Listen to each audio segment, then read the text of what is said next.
এরপরে মুসলিম সমাজের সচেতন হওয়া দরকার, কারণ মুসলিম সমাজের মানুষের বোঝা উচিত যে মরছেও মুসলিম, মারছেও মুসলিম।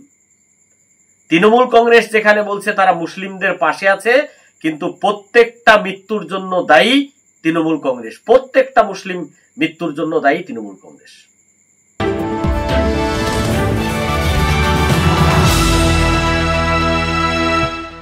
বাজার থেকে বাড়ি ফেরার পথে গুলিবিদ্ধ হয়ে মৃত্যু তৃণমূল নেতার।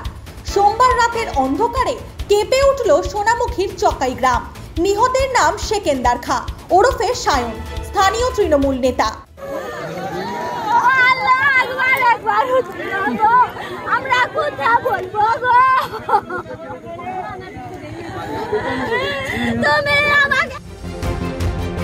সোনামুখী বিধানসভার পিয়ারবেড়া অঞ্চলের চকাই গ্রামে আজ রাত আনুমানিক 9টা সাড়ে 9টা নাগাদ গুলিবিদ্ধ হয়ে মৃত্যু হয়েছে সিকান্দার খান নামে এক তৃণমূল কর্মী।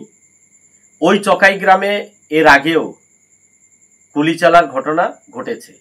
সেখানে গুলি চলেছিল, তৃণমূলের এক গোষ্ঠী আর এক গোষ্ঠীকে গুলি চালিয়েছিল, তখনও একজনের পেটে গুলি লেগেছিল, ভাগ্যক্রমে প্রাণে বেঁচে গেছেন তিনি। তো এইরকম গোষ্ঠীদ্বন্দ্বের খবর ওই এলাকায় আমরা বহুদিন থেকে শুনছি, এবং সে সময় দেখা গেছে গুলি করেছে তৃণমূল কংগ্রেস, গুলি খেয়েছিল তৃণমূল কংগ্রেস, গুলি করেছিল মুসলিম সম্প্রদায়ের মানুষ, গুলি খেয়েছিল মুসলিম সম্প্রদায়ের মানুষ। এবারে যখন এই সিকান্দার খান নামে ব্যক্তি মারা গেছেন, তৃণমূল কংগ্রেস বলছে বিরোধীদের চক্রান্ত, বিরোধীদের হাত আছে। তো আমার বক্তব্য হচ্ছে যে আগের বারেও দেখা গেছে যে তৃণমূল কংগ্রেসই গুলি চালিয়েছে, তৃণমূল কংগ্রেসই গুলি খেয়েছে। এটা শুধু সোনামুখী নয়, সারা পশ্চিমবাংলা জুড়ে হচ্ছে তৃণমূল কংগ্রেসের। এবং পরে যখন এফআইআর হচ্ছে, পুলিশ অ্যারেস্ট করছে, তখন কিন্তু তৃণমূল কংগ্রেসেরই কর্মীদেরকে অ্যারেস্ট করছে। তো এখানে শাসক দল বিরোধীদের নামে অভিযোগ চাপাচ্ছে। তো আমরাও চাইছি যে সঠিক তদন্ত হয়ে যাতে সঠিক ব্যক্তি ধরা পড়ে এবং সাজা পায়। তৃণমূল কংগ্রেসের এই নোংরা রাজনীতি বন্ধ হওয়া উচিত। সোনামুখীতে যেটা ছিল না আগে, যেটা আমরা দেখতাম মালদা, মুর্শিদাবাদ, দিনাজপুর, দক্ষিণ 24 পরগনা, এই সমস্ত জায়গায় দেখতাম যে গুলি করে মানুষের মৃত্যু হয়। এই শান্ত সোনামুখীকে অশান্ত করছে তৃণমূল কংগ্রেস, আর দায় চাপানোর চেষ্টা করছে এই বিরোধীদের উপর।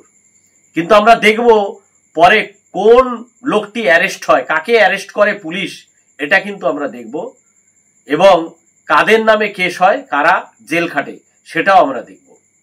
এত আগ্নেয়াস্ত্র কোথা থেকে আসে? মমতা বন্দ্যোপাধ্যায়ের পুলিশ কি ঘুমাচ্ছে? এই যেই চকাই গ্রামে এর আগে গুলি চলেছিল, কোথা থেকে এসেছিল বেআইনি আগ্নেয়াস্ত্র? আবার বেআইনি আগ্নেয়াস্ত্র সেই দিয়ে গুলি করছে, পুলিশ নাকে সর্ষের তেল দিয়ে ঘুমাচ্ছে, এবং পুলিশ মন্ত্রীও ঘুমাচ্ছে।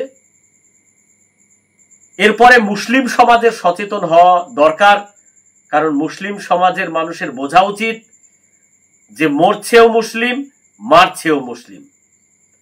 তৃণমূল কংগ্রেস যেখানে বলছে তারা মুসলিমদের পাশে আছে, কিন্তু প্রত্যেকটা মৃত্যুর জন্য দায়ী তৃণমূল কংগ্রেস, প্রত্যেকটা মুসলিম মৃত্যুর জন্য দায়ী তৃণমূল কংগ্রেস। মৃতদেহ পাঠানো হয়েছে ময়না তদন্তে। মঙ্গলবার সকালেও চকাই গ্রামে থমথমে পরিবেশ, ঘটনাস্থল ঘিরে রেখেছে পুলিশ। সর্বশেষ খবর, এই ঘটনায় যুক্ত থাকার সন্দেহে দুজনকে আটক করেছে পুলিশ। তবে প্রশ্ন রয়ে গেছে, কে বা কারা এই হত্যাকাণ্ডের নেপথ্যে? রাজনৈতিক প্রতিশোধ নাকি ব্যক্তিগত শত্রুতা? তদন্তের দিকে এখনো তাকিয়ে সারা এলাকা।